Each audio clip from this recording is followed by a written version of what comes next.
Ini adalah pemilu yang sangat brutal,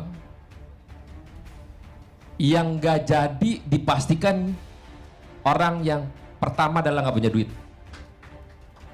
Itu pasti. Yang punya duit aja belum tentu jadi, apalagi gak punya duit.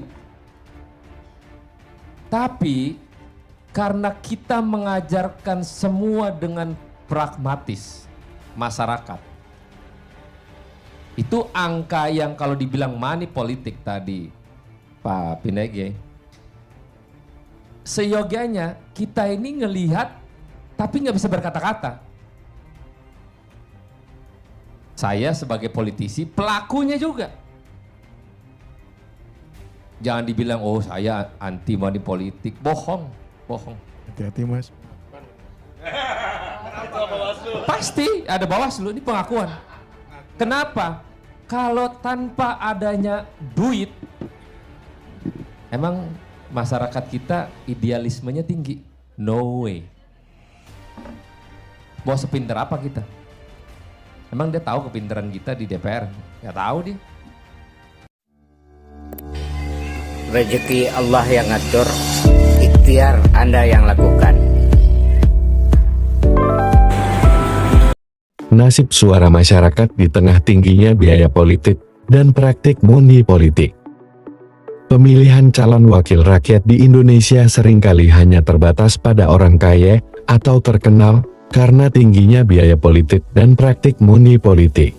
Hal ini membuat masyarakat yang seharusnya diwakili kepentingannya seringkali tidak memiliki suara dalam proses tersebut.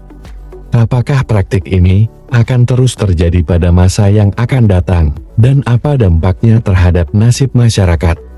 Pemilihan umum yang adil dan berkualitas merupakan dasar dari demokrasi yang sehat. Namun, di Indonesia, pemilihan calon wakil rakyat seringkali diwarnai oleh tingginya biaya politik dan praktik money politik. Hal ini menyebabkan sejumlah calon hanya terbatas pada orang kaya atau terkenal.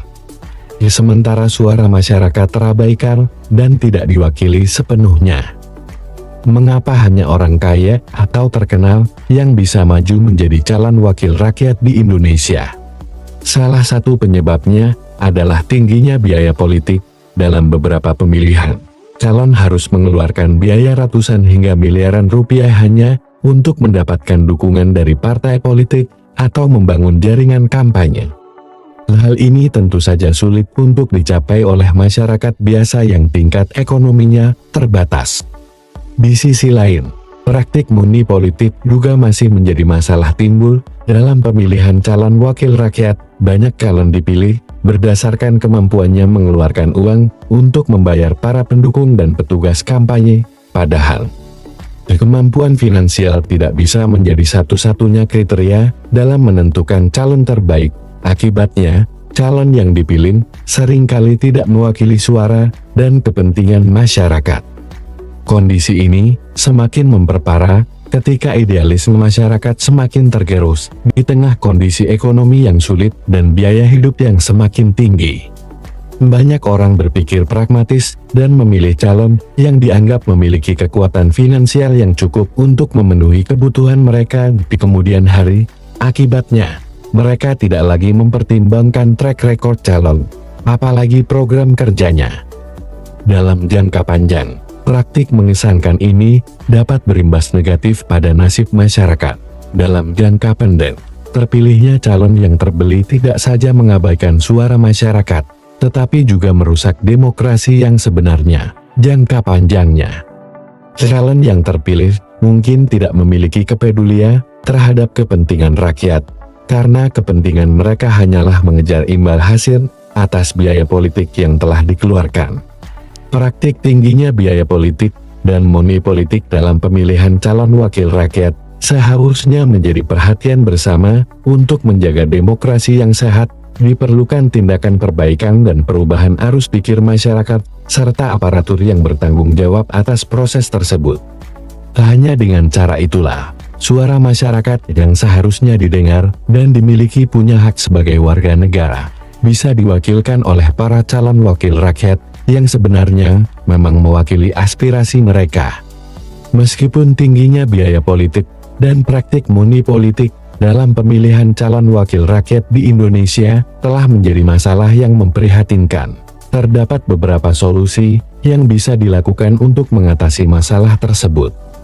Pertama, dibutuhkan kebijakan yang dapat menekan biaya politik, seperti dengan membatasi iklan politik dalam kampanye atau membatasi jumlah dana yang dapat dihabiskan oleh calon dalam pelaksanaan kampanye.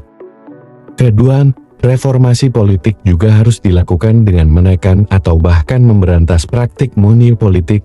Satuan Tugas Anti Money Politik Satgas Anti Politik Uang dapat memainkan peran utama di sini untuk menindak tegas pelanggaran yang dilakukan para calon. Diperlukan juga pendidikan dan kesadaran politik bagi masyarakat agar mereka dapat memilih calon dengan menimbang nilai dan integritas dan bukan hanya mengejar materi. Ketiga, peningkatan kesadaran akan pentingnya demokrasi dan pemilihan yang sehat dapat dilakukan dengan pendidikan politik yang lebih baik, baik di sekolah maupun di masyarakat. Ini dapat membantu masyarakat memahami betapa pentingnya hak suara dan keterlibatan mereka dalam proses politik. Dengan bantuan dari 3 solusi tersebut, maka di masa depan, pemilihan calon wakil rakyat yang lebih adil dan transparan akan terwujud.